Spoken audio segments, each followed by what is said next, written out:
Costa Rica के ओसा peninsula के रेन फॉरेस्ट में हूँ। मैं जानता हूँ कि यह इलाका पैसिफिक से घिरा है।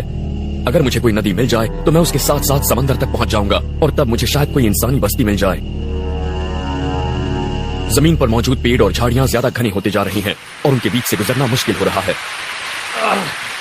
ये झाड़ियां बहुत घनी हैं और अब ये दूसरे जंगल के ठीक बीचों बीच है।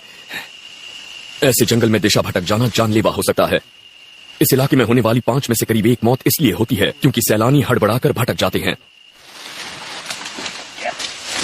इन झाड़ियों के बीच से निकलना बहुत मुश्किल हो रहा है, पर मेरे लिए ये रास्ता फायदेमंद है क्योंकि ये पहाड़ी से नीचे जा रहा है और दूसरी बात, यहाँ कभी इंसानी बस्ती होती थी, तो हो सकता है कि यहाँ से मुझे बाहर निकलने का कोई रास्ता मिल जाए। 10 साल पहले अधेड़ उम्र की एक अमेरिकी महिला रेन फॉरेस्ट में अकेले ही हाइकिंग के लिए निकली थी। वो रास्ता भूल गई, गिर गई और घायल हो गई। चल फिर ना पाने की वजह से वो वहीं अटक गई। हालांकि उसे ढूंढने वाले दल में 90 लोग थे, पर जब उसे 2 हफ्तों बाद ढूंढ निकाला गया तब तक उसका शव सड़ चुका था। मेरे पास अगर कोई बड़ा छुरा होता तो मैं कुछ ही घंटों में ये सब काट देता, पर मेरे पास फिलहाल बस एक चाकू है, इसीलिए काफी वक्त लग सकता है।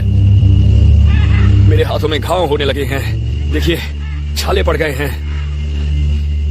ऐसे तो बात नहीं बनने वाली है, मुझे कुछ और करना होगा।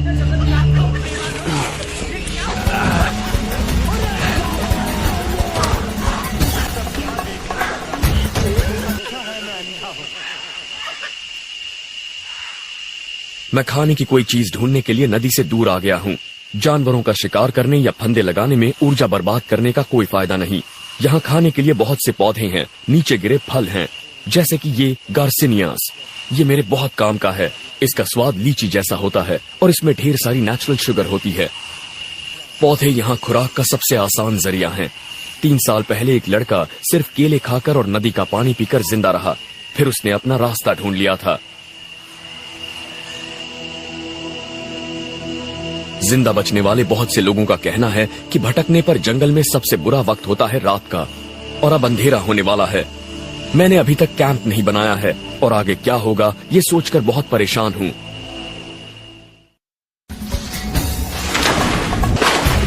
मैं कोस्टा रिका की रेन फॉरेस्ट में हूँ और मुझे बाहर निकलने का रास्ता ढूंढना है। डिसेंट्री डायरिया का एक बिगड़ा हुआ रूप है। शायद मैं इसका शिकार नहीं हुआ हूँ, शायद मेरे पेट में कोई वायरस चला गया है। हो सकता है मैंने गलती से किसी बैक्टीरिया या जानवर के मल को छू लिया हो। मुझे यकीन है कि मैंने कल जो पानी पिया था वो साफ था, लेकिन इसने मुझे याद दिलाया कि मुझे और ज्यादा सावधान होना चाहिए। पानी में बहुत से वायरस और माइक्रोब्स होते हैं, इसीलिए हाइकिंग पर जाने के दौरान हमेशा पानी साफ करने वाली गोलियां ले जाइए। पर कभी कभी किस्मत आपका साथ नहीं देती।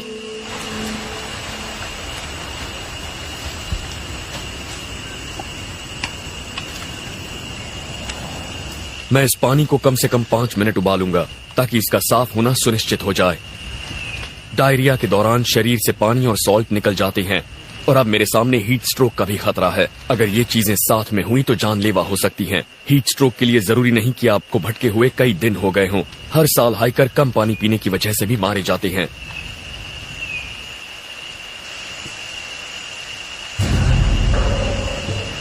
अब मुझे अपने पेट को ठीक करने वाली कोई चीज ढूंढनी होगी। जंगल आपको बीमार बना सकता है, पर इसका इलाज भी बता सकता है, बशर्ते आपको उसकी पहचान हो। जंगल में मिल्क ट्री नाम का एक पेड़ होता है।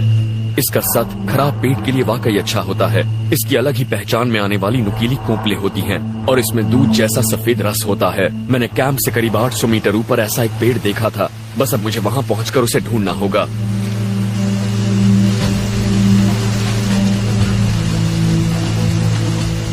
इस तरह से चढ़कर ही मैं जल्द से जल्द ऊपर पहुंच पाऊंगा। शरीर में ताकत नहीं है, पर मैं जंगल में भटकते हुए आधा घंटा बर्बाद नहीं करना चाहता। शुक्र है इस चट्टान पर पकड़ने की कई जगहें हैं, लेकिन एक बार फिर पानी मुझे रोक रहा है।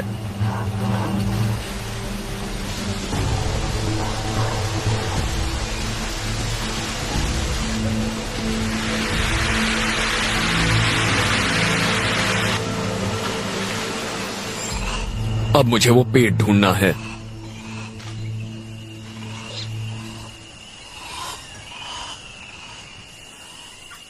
हमारे इस्तेमाल की करीब आधी दवाइयाँ रेन फॉरेस्ट के पौधों से ही बनाई जाती हैं। पेन किलर आइब्यूप्रोफेन को मंकी लैडर ट्री कहलाने वाली इस बेल से निकाला गया था। बस जाहिर है कि आपको ये पता होना चाहिए आप क्या ढूंढ रहे हैं, और मैं इसे ढूंढ रहा हूं। ये एक छोटा सा मिल्क ट्री लग रहा है और इसे कुदरती मिल्क ऑफ मैग्नीशिया कह सकते हैं। ये पेट के लिए वाकई अच्छा होता है और इससे मुझे थोड़ी ताकत मिलेगी। इसकी पहचान आप इस खास तरह की पत्तियों से कर सकते हैं। ये देखिए, इसकी कोंपलें भी ऐसी नुकीली होती हैं और जब आप इसे तोड़ेंगे तो इसमें से ये दूध जैसा रस निकलेगा। इस छोटे पेड़ के पास ही एक बड़ा मिल्क ट्री भी है जिसकी छाल अलग ही है। ये दिखने में आमी कैमोफ्लेज जैसी लगती है। आमतौर पर आपको ऐसे दुधिया रस वाले पौधों को खाने से बचना चाहिए। ये इसके जहरीले होने की निशानी है, पर मैं जानता हूं कि ये पेड़ जहरीला नहीं है। ये एक तरह का लेटेक्स है और यह आपके पेट को ठीक करता है। कमाल है, इसका स्वाद बहुत ही क्रीमी है। मेरी हालत जल्दी से ठीक होनी चाहिए, वरना आगे जो चुनौतियां आएंगी उनका सामना करना मेरे लिए मुश्किल साबित होगा।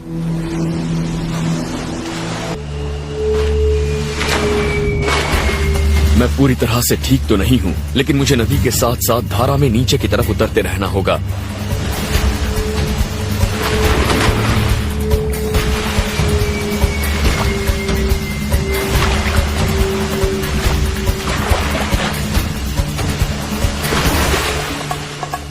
मैं नहीं जानता मैंने कितनी दूरी तय की है, पर लगता है कि मैं आगे बढ़ रहा हूं।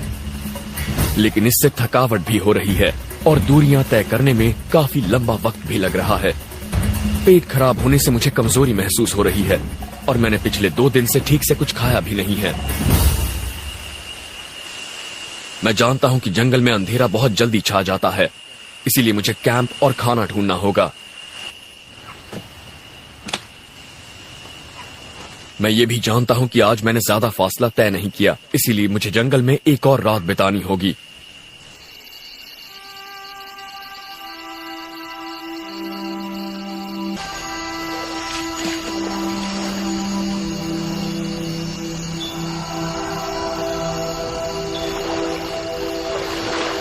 और मैंने आग जला ली है और कैंप भी बना लिया है। अब मैं यहाँ पर कुछ मछलियां पकड़ने की कोशिश करने वाला हूँ और इस काम के लिए ये अच्छा वक्त है क्योंकि मैं जिन मछलियों को ढूंढ रहा हूँ वो रात के वक्त काफी सुस्त होती हैं।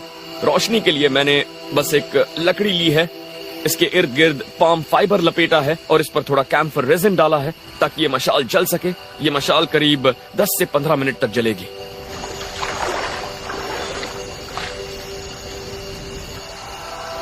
मैंने इस मशाल को पानी के काफी करीब पकड़ा है और श्रिम्प या क्रेफिश ढूंढ रहा हूं। मैंने अपने चाकू को एक लकड़ी पर बेलों से बांध रखा